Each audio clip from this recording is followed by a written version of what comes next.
বলেছে? Capital M মাসটা বার করো, যেটার জন্য ওই ছোট ব্লকটা ইনক্লাইন প্লেনটার ওপর থেকে নিচে পড়ে আসবে না, সবকিছু ফ্রিকশনলেস। তাহলে কি বেসিক্যালি কি কন্ডিশনটা কি বলতে পারবে? ক্যাপিটাল এম বার করতে বলেছে, স্মল এম এম ড্যাশের ওপর পড়ে আসবে না, তার মানে কি? আমি কি বলতে পারি এইটাই তার হচ্ছে মানে ওটার মেন। অ্যাক্সেলারেশনটা zero with respect to, with incline plane.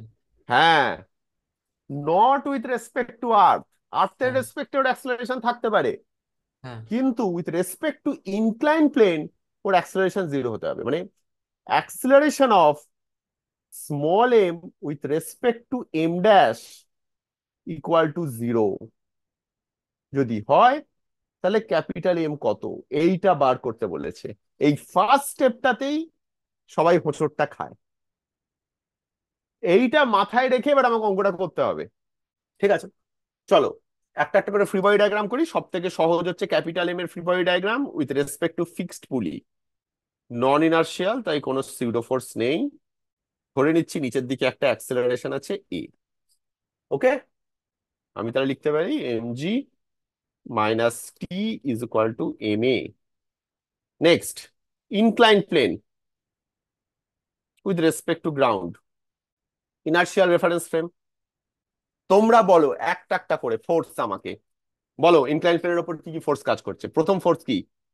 প্রথমে তো এখানে হবে মানে ওটার ওয়েটটা আর কি।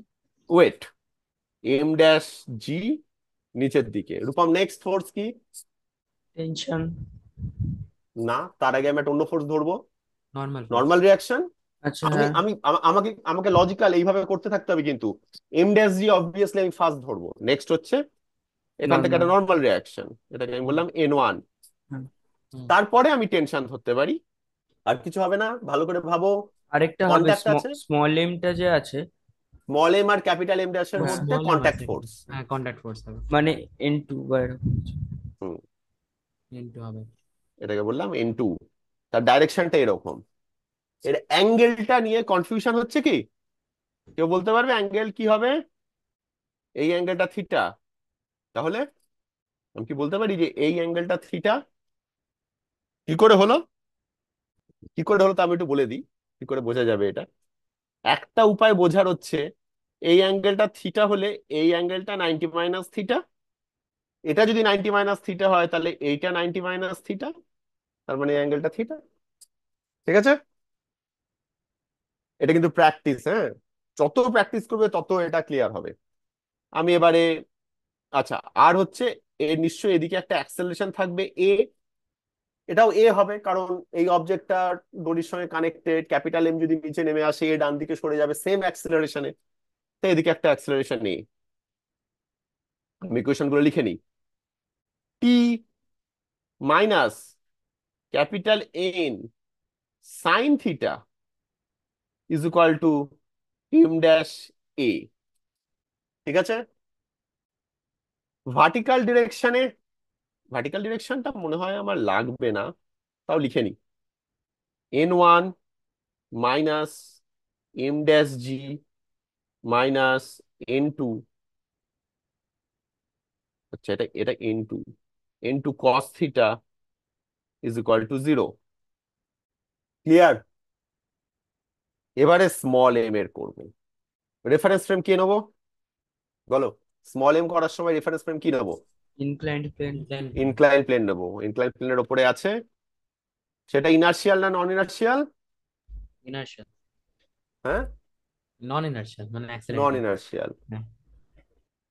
রেফারেন্স ফ্রেমটাতে অ্যাক্সেলারেট করছে, তাই নন ইনার্শিয়াল। তার মানে আমাকে সিউডো ফোর্স নিতে হবে, খেয়াল রেখো। এমজি নিচের দিকে, এইদিকে এন টু, খেয়াল রেখো এই দুটো যেন সেম হয়, এন টু এন টু। আর কি? Pseudo force. সিউডো ফোর্সের ডাইরেকশন কোন দিকে? নিশ্চয়ই বাঁ দিকে। আর তার ম্যাগনিটিউড কত? M A. এর কোনো অ্যাক্সেলারেশন নেই with respect to incline plane, তাই আমি অ্যাক্সেলারেশন নিলাম না। অ্যাঙ্গেল গুলো এঁকে নিই। এটা থিটা, আমরা আগেই করেছি, এটা থিটা দেখিয়েছি, সেম ওটাই। এই অ্যাঙ্গেলটা থিটা, এটা থিটা। ওকে, আমি এই ক্ষেত্রে এক্স আর ওয়াই ডিরেকশন নেব হচ্ছে এই দিকটা ওয়াই, এই দিকটা এক্স। যদি সেইটা হয়, M G cos theta plus M A sine theta is equal to N two, আর M G sine theta minus M A cos theta equal to 0।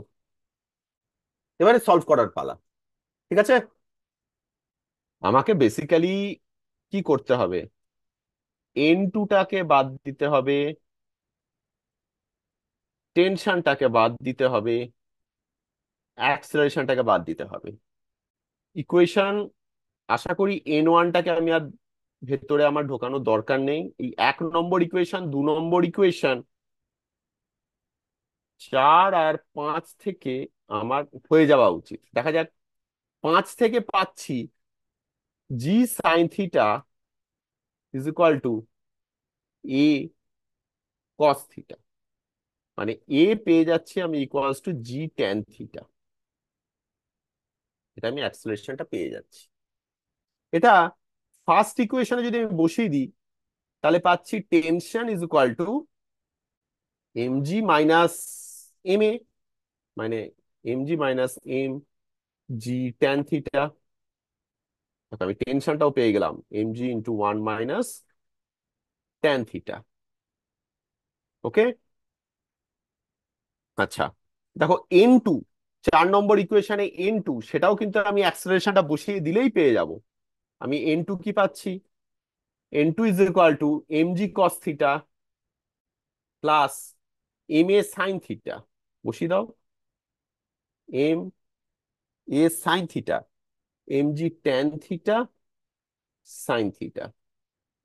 M g যদি কমন নিয়ে নিই, cos theta plus sine square theta by cos theta, মানে m g by cos theta.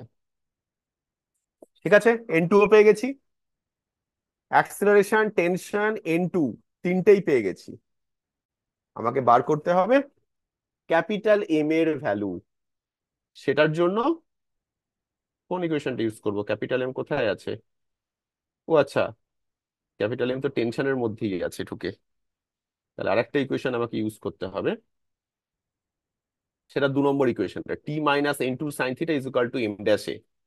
পুরো ইকুয়েশনটাকে আমি লিখে নিই একবার, T minus N two sine theta is equal to M dash a. সব ফটাফট বসিয়ে দাও। টেনশন কত, এম জি into 1 minus tan theta, minus N two sine theta মানে minus M G tan theta. কি করতে হলো, এন টু হচ্ছে m g by cos theta, সেখানে সাইন থিটা মাল্টিপ্লাই করলাম, minus M G tan theta is equal to M dash G tan theta. আমাকে বার করতে হবে ক্যাপিটাল এম। হয়ে গেছে অঙ্ক, capital M G into 1 minus tan theta is equal to G tan theta into small M plus capital M dash. তাহলে capital M, জিটা কেটে যাচ্ছে দুদিকে, is equal to tan theta small M plus capital M dash by 1 minus tan theta. Complete করে নাও, অঙ্ক হয়ে গেছে। বইয়ে মনে হয় উত্তরটা কট থিটা দিয়ে রয়েছে। কট থিটা দিয়ে করা খুবই সহজ, ট্যান থিটা দিয়ে ওপর নিচ যদি ডিভাইড করে দিই তাহলেই হয়ে যাবে।